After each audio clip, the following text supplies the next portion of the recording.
much, Charlie Baker. Thanks for coming in, sir. Happy to be here, Jim. How do you view the role of governor? How will you lead? Should a governor try to gauge the opinion of the people, determine what policy is going to be, or is it more about studying, listening, maybe relying eventually on your own gut to decide what you do and then working to bring the people in the legislature along? Is it a combination of all? How do you see it?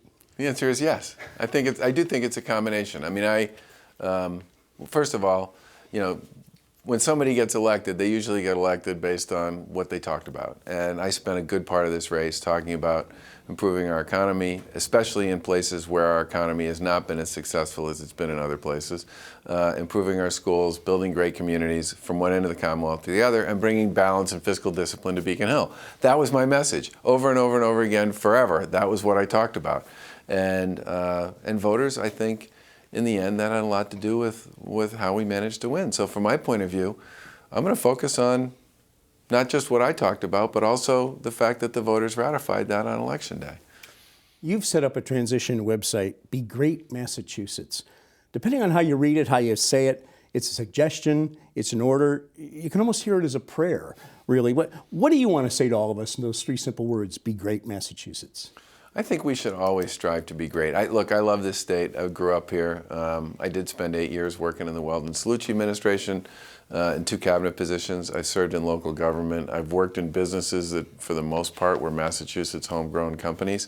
I think this is a great state, but I think to be a truly great state, we got to be great everywhere. And that means we should always presume that success is never final and always be striving to be better. Where do you think right now you look at we need to be greater? We need to improve. We need to close the achievement gap in education. I've talked a lot about this. I talked to the mayor in Holyoke about that when I was over there today. I've talked to mayors in a number of other cities about this. This is going to be a big priority for our administration. I also think we need to do a better job of building on our educational excellence to create economic opportunity. And I had a chance to spend some time at UMass today at the flagship campus at Amherst, talking to them about some of the work they're doing in conjunction with industry to create new products and new business processes and jobs out in this part of the Commonwealth. That's the sort of thing we should be doing everything we can to leverage, because we have great educational institutions. And I also think we have to be mindful of the fact that every community isn't the kind of safe, thriving place that every community should want to be. And we should be coming up with strategies and doing things that work from one end of the Commonwealth to the other. State revenues this fiscal year, as you know, are off. Governor Patrick has moved for $329 million in mid-year budget cuts, the 9C cuts. He needs legislative approval to get over $100 million of those done. That seems pretty doubtful at this point with the way the calendar works. As you see it, as you prepare to take office, what's your sense of what may happen with those cuts? Doesn't seem like the legislature is going to act. And what do you feel is the state's fiscal situation? Well, Mike Widmer, who is retiring after 20 years at the Mass Taxpayers Foundation, said last weekend that he thought the budget deficit was somewhere between $500 and $700 million, which is obviously more. I am concerned that over the course of a fairly short period of time, 30 days, the number went from the $300 million the governor was talking about to more than twice that with respect to what Mike was talking about. We've been working our way through agencies one at a time as we go through this transition process and collecting our own notes about what we think is going on. I think the budget's probably going to end up being sort of our biggest issue coming straight out of the gate, and the thing we're going to have to focus on to begin with. But I also think that local aid should not be part of the conversation. The governor proposed cuts in local aid. Cities and towns, I'm a former member of my Board of Selectmen, cities and towns build their budgets based on a certain set of commitments that the Commonwealth makes, and I think the Commonwealth should honor those commitments. How do you see it? Were these 9C cuts by Governor Patrick a courtesy to a new governor so you don't step right into a fiscal pothole, or is your predecessor just kind of handing you his problem in the final days when there's almost no chance there'll be legislative action before it lands on your desk? Well, I think timing is everything in these situations, I suppose.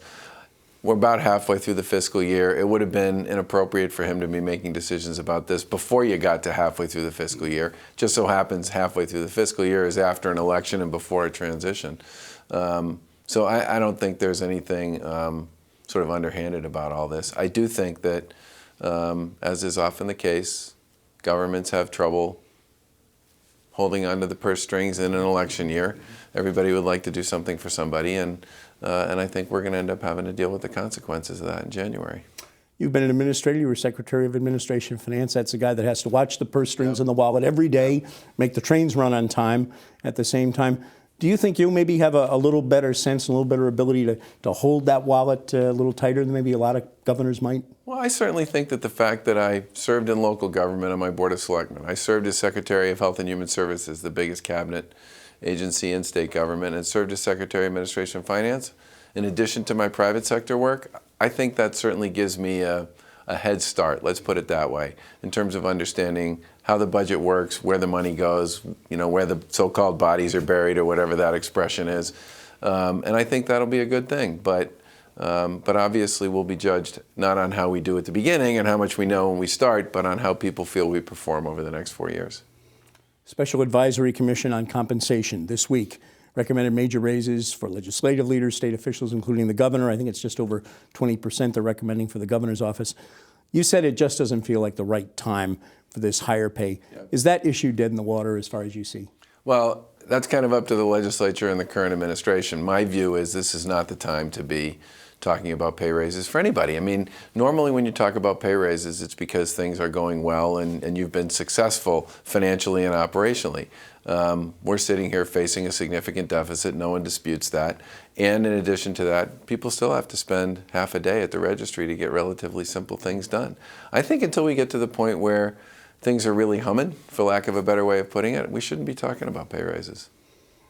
I know you said you're going agency by agency, taking a look. You're still building your team and your cabinet, but would it be fair to say that with what you know now, we should expect a pretty lean, tight 2016 budget from you early in the new year? I prefer to think of it as a forward-looking budget. We have certain priorities that we're going to want to pursue and support, and I think we'll work really hard to include those as part of the budget. But obviously, until we know more about exactly where we are, it's going to be hard to draw conclusions about some of that. Sure. A year from now, or let's say 2 years from now, midpoint of your administration, what do you want people around the country, around the world, to think of when they hear the name Massachusetts? That it's great.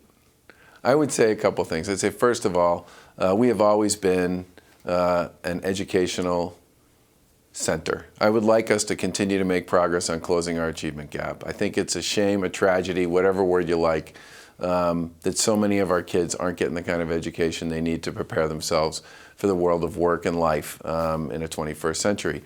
I think in addition to that, we've always been an innovation and an entrepreneurial center. I would like that to continue to be the case. The stuff I saw going on at UMass today was really impressive, and especially in the life science space and the translational research area. They're doing stuff that is going to be incredibly important to the way we think about healthcare going forward.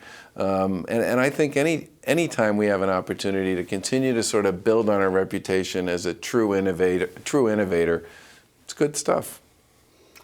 Great Massachusetts tradition. Each new governor chooses a portrait.